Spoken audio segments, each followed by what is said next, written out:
प्रिय सनातनी भक्तों, राधे राधे। आप सभी का दिन मंगलमय हो। आज हम आप सभी को बताएंगे कि पुरुषोत्तम मास के महात्म कथा अध्याय 18वां के बारे में। तो आप लोग इस कथा को पूरा श्रवण कीजिएगा। तो भक्तों, धार्मिक से जुड़ी हुई वीडियो देखने के लिए हमारे चैनल आलोक अर्चना भजन को सब्सक्राइब जरूर करें और कमेंट में जय कृष्णा जरूर लिखें। चलिए कथा का श्रवण करते। राधे राधे, हरे कृष्णा। आप सभी का दिन शुभ हो। आज आप सुनेंगे पुरुषोत्तम मास महात्म का 18वां अध्याय। और उससे पहले जानिए आज के मुहूर्त के बारे में। तो आज दिनांक 3 जून और दिन है बुधवार और आज ज्येष्ठ अधिक मास के कृष्ण पक्ष चतुर्थी तिथि है। अब सुनिए आज का महात्म कथा। आज हम जानेंगे अधिक मास अध्याय 18वां का पवित्र कथा। इससे पहले हमारे चैनल पर अधिक मास के पिछले अध्याय की पवित्र कथा सुनी थी, जिसमें पुरुषोत्तम मास की महिमा और भगवान की असीम कृपा का वर्णन किया गया था। आज की यह कथा भी उसी दिव्य प्रवाह का अगला चरण है। यह कथा हमें बताती है कि भगवान पुरुषोत्तम और श्री कृष्ण के लिए किसी भी वस्तु का मूल्य नहीं, बल्कि भक्त के हृदय की श्रद्धा का मूल्य होता है। भक्तों, महाभारत का वह समय था जब धर्मराज युधिष्ठिर सहित 5 पांडव अनेक प्रकार की घटनाओं का अनुभव कर चुके थे। उन्होंने राज सुख भी देखा था और वन का भी कष्ट सहा था। उन्होंने दान, यज्ञ, तप, व्रत और धर्म के अनेक स्वरूपों का पालन किया था। किंतु एक दिन धर्मराज युधिष्ठिर के मन में एक अत्यंत गंभीर प्रश्न उत्पन्न हुआ। वे भगवान श्री कृष्ण के चरणों में बैठकर बोले, हे माधव, शास्त्रों में दान, यज्ञ, व्रत, जप, तप, तीर्थ स्थान और पूजा का बहुत महत्व बताया गया है, परंतु संसार में अनेक ऐसे लोग भी होते हैं जो अत्यंत निर्धन होते हैं। उनके पास न धन होता है, न भूमि, न गौ, न स्वर्ण, न ही बड़े यज्ञ करने की समर्थ है। ऐसे लोगों को कल्याण किस प्रकार होता है? क्या केवल धनी और समर्थ व्यक्ति ही भगवान की विशेष कृपा प्राप्त कर सकते हैं? भगवान श्री कृष्ण मुस्कुराए। उनकी मुस्कान में करुणा थी, ज्ञान था और संपूर्ण धर्म का सार छिपा हुआ था। उन्होंने कहा, हे धर्मराज, तुमने अत्यंत महत्वपूर्ण प्रश्न पूछा है। यही प्रश्न एक समय देवर्षि नारद ने भी भगवान विष्णु से पूछा था। तब भगवान ने एक ऐसी कथा सुनाई थी जो आज भी पुरुषोत्तम मास में श्रद्धा रखने वाले के लिए मार्गदर्शक है। भक्तों, जरा विचार कीजिए। संसार में बहुत से लोग यह सोचते हैं कि भगवान को प्रसन्न करने के लिए बहुत अधिक धन चाहिए, बहुत बड़े आयोजन चाहिए, बहुत विशाल दान चाहिए। किंतु शास्त्र बार बार कहते हैं कि भगवान भाव के भूखे हैं। यदि भाव नहीं है तो स्वर्ण के पर्वत भी व्यर्थ है, और यदि भाव है तो एक तिनका भी भगवान को प्रिय हो जाता है।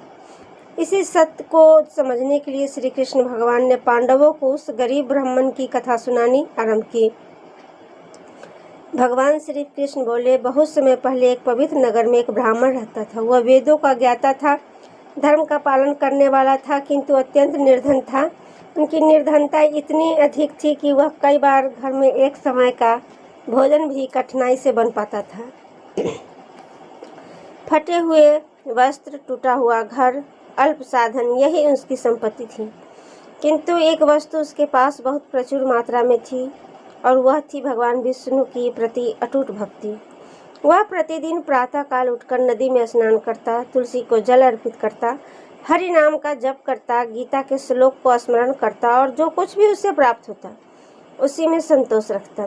भक्तों, आप समझ रहे हैं, धन की कमी थी, परंतु धर्म की कमी नहीं थी। संसार की दृष्टि में वह निर्धन था, किंतु भगवान की दृष्टि में वह बहुत ही अत्यंत समृद्ध था। एक वर्ष पुरुषोत्तम मास आया।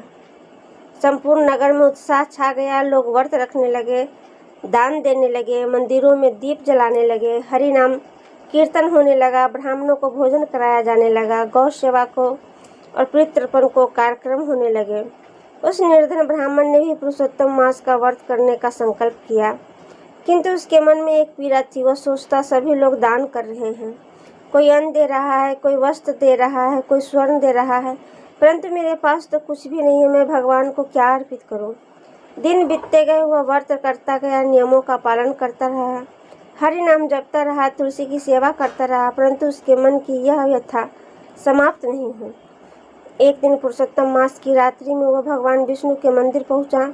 उसने देखा कि धनी लोग बड़े बड़े दीप दान कर रहे हैं। घी के असंख्य दीपक जल रहे हैं, मंदिर प्रकाश से जगमगा रहा है। यह दृश्य देखकर उसके नेत्र भर आए। उसने मन ही मन कहा, हे पुरुषोत्तम प्रभु, मेरे पास आपके लिए कुछ भी नहीं है। मैं न स्वर्ण दे सकता हूँ, न ही वस्त्र, न अन्न। यदि मेरे पास कुछ होता तो मैं आपके चरणों में अर्पित करता। इतना कहकर वह चुपचाप बैठ गया। उसी समय उसकी दृष्टि मंदिर के कोने में पड़ी। वहाँ एक छोटा सा मिट्टी का दीपक पड़ा था। किसी ने उसे उपयोग में नहीं लिया था। ब्राह्मण ने उसे उठाया, फिर उसने इधर उधर देखा। उसने थोड़ी सी रुई मिली, कुछ मात्रा में तेल भी किसी पात्र में शेष था। उसने अत्यंत श्रद्धा से उस दीपक को तैयार किया, फिर भगवान के चरणों के सामने रखकर बोला, हे नारायण, यह दीपक बहुत छोटा है, मेरी भक्ति भी छोटी है, मेरी सामर्थ्य भी छोटी है, परंतु मेरा प्रेम आपके लिए सच्चा है। कृपा करके इसे स्वीकार कीजिए। और उसने वह दीपक जला दिया। भक्तों, संसार की दृष्टि से यह एक साधारण दीपक था, किंतु भगवान की दृष्टि में वह अनमोल था, क्योंकि उसमें श्रद्धा का तेल था, भक्ति की बातें थी और समर्पण की ज्योति थी। रात्रि बीत गई, मंदिर के अधिकांश दीपक बुझ गए, परंतु आश्चर्य की बात यह थी कि उस निर्धन ब्राह्मण का दीपक प्रातः काल तक जलता रहा। लोगों ने यह दृश्य देखकर चकित रह गया, परंतु वास्तविक रहस्य कोई नहीं जानता था।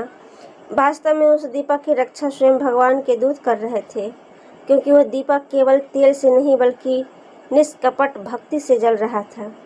इसी बीच उसी नगर में एक और घटना घट रही थी। एक अत्यंत धनी व्यापारी भी पुरुषोत्तम मास का व्रत कर रहा था। वह बड़े बड़े दान करता था, लेकिन उसकी प्रशंसा करते थे, किंतु उसके मन में अभिमान था। उससे लगता था कि उसके समान बड़ा दानी कोई नहीं। जब उसने उस गरीब ब्राह्मण की दीपक की चर्चा सुनी तो उसके मन में जिज्ञासा उत्पन्न हुई। वह सोचने लगा कि एक साधारण दीपक में ऐसी क्या विशेषता हो सकती है कि लोग उसकी चर्चा करें। भक्तों से यह दूसरी कथा का सूत्र प्रारंभ होता है। फिर मिलते हैं अगले वीडियो में। आज की कथा यहीं समाप्त करती हूँ।